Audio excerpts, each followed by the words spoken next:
One of the things that I like particularly about Lil Johnnie off the block is that its cultural sensitivity and the cultural context in which the lessons are conveyed. In my judgment, that's one of the biggest flaws for education in America as it relates to educating black children, is that there's no cultural context for much of the instruction that they're given.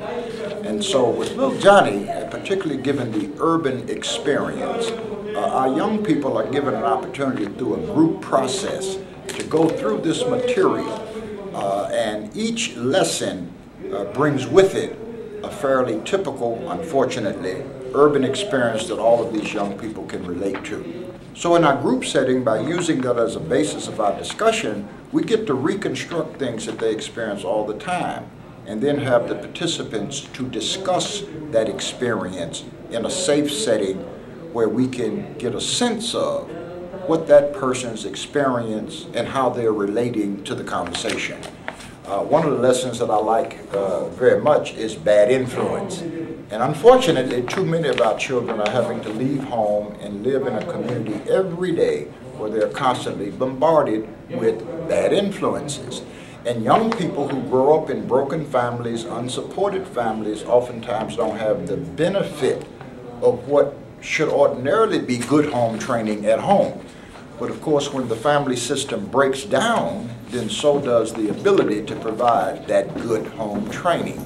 And so what we've attempted to do with the Busy Man Power Team movement is to be that extended family and to come into the schools as that common meeting ground for our young people and to bring the lessons of the Lil Johnnie curriculum to our children, to bring that urban experience into the classroom and for the first time give them an opportunity to analyze that, to process that in a safe environment, and then out of that process we have seen miraculous things occur when children really look at it in that context where they get to analyze it proactively as opposed to the life experience in their communities that they typically encounter where they simply react to what's going on.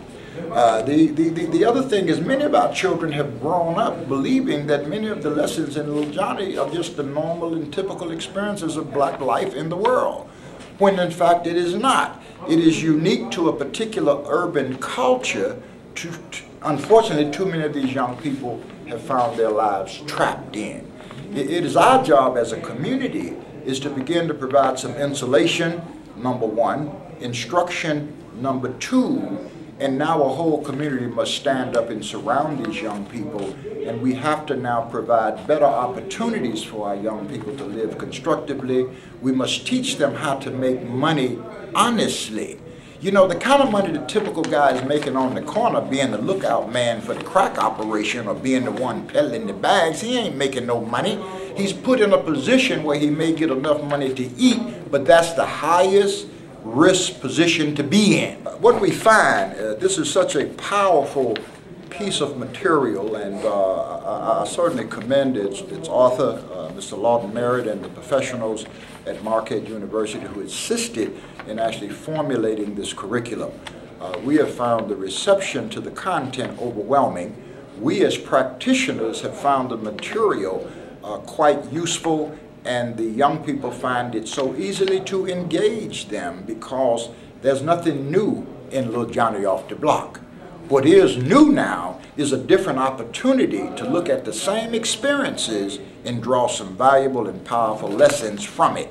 And if that is achieved, then we better equip our young people to go back into that war zone and see what they need to see in order to avoid what they need to avoid. Oh, really? But more important than what avoid, we must give them a constructive alternative, because most of what we see in the community, the violence, the crime, and so forth, is really a function of poverty.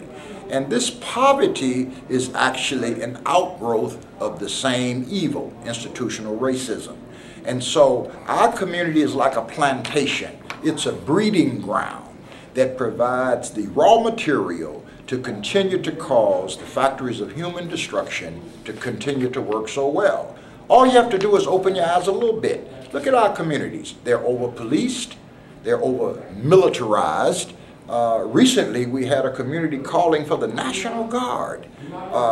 This is the level of frustration our community is now feeling because nobody has really brought an intelligent solution around which the community can organize to be more proactive, because the community's responsibility first and foremost is to protect and nurture its young people, not call in the dogs to eat them up. So really our children is nothing more than a reflection of our community. It has become so dysfunctional in many areas that the community has went crazy. So it stands to reason that the children would be as well. So our work in the Life Movement is to bring health and sanity to a community so that we can organize in such a way that we can then help our children become the men and women we need them to be. And so once again, Lil Johnnie Off the Block is a curriculum that need to be present in every urban community in this nation, because the children who suffer in Detroit are suffering from the same social dynamics as the children in Chicago, as the children in St. Louis, as the children in Memphis, in New York, and other places. And so this is a great instrument. We're very excited to have it as the core of the Busy Man Power Team movement, the mental health component and the entrepreneurial portion of it, the cultural and recreational activity, and the fitness and wellness component that make it up. Lil Johnnie is at the mainstay of our effort, and we're happy to have it. And I appreciate this opportunity to say just a few words about the great work of Mr. Merritt and his staff.